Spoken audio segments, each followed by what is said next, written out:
রাজধানীর তাণ্ডবে ছাড়তে হয়েছিল কৃষিকাজ। বিকল্প আয় হিসাবে তৈরি করেছিলেন হোমস্টে এবং কটেজ। সেই হোমস্টে এবং কটেজে পর্যটকদের আনাগোনা বাড়তেই নতুন এক পর্যটনস্থলে পরিণত হয়েছে কালচিনির ম্যান্দাবাড়ি এলাকা।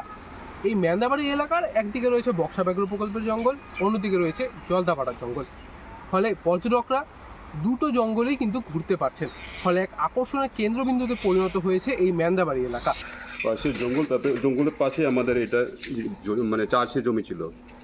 চাষে মানে চাষ করতাম, ওই সময় তো হাতির খুব উপদ্রব, মানে যখন কাটার সময় হয়তো তখন এসে হাতির দলগুলো এসে খেয়ে সম্পূর্ণ শেষ করে যেত।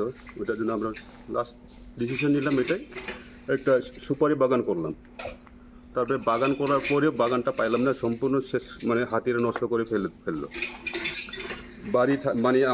বাড়ি আছে আমাদের মোটামুটি 2 কিলোমিটার দূরে, জমি আছে 2 কিলোমিটার এই সাইডে, আশেপাশে কোনো গ্রাম নাই। এটার জন্য খুব অসুবিধাতে ছিল।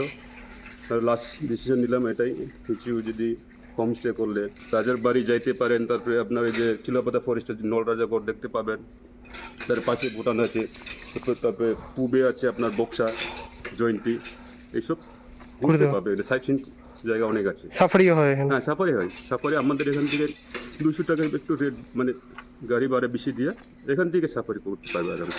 আমাদের এইখান থেকে আমাদের বেস্ট চিলাপাতা জঙ্গল সাফারি, জলদাপাড়া জঙ্গল সাফারি, আর এইদিকে নিয়ারেস্ট টাইগার রিজার্ভ যে সাফারি জঙ্গল সাফারিটা, সেটা করানো হয়। আমাদের প্রথম আপনার কৃষি কাজ করতাম, তো আস্তে আস্তে আপনার ট্যুরিজমে আমরা যুক্ত হলাম। পর্যটক ব্যবসায়ীরা যারা রয়েছেন তারা আশা করছেন আগামীতে এই এলাকাও পর্যটন মানচিত্রে উঠে আসবে এবং পর্যটনেও তারা এক আশার আলো দেখছেন। আমার শহর কালচিনি ম্যান্দাবাড়ি থেকে সৌম্যদীপ সেনের রিপোর্ট, কলকাতা টিভি।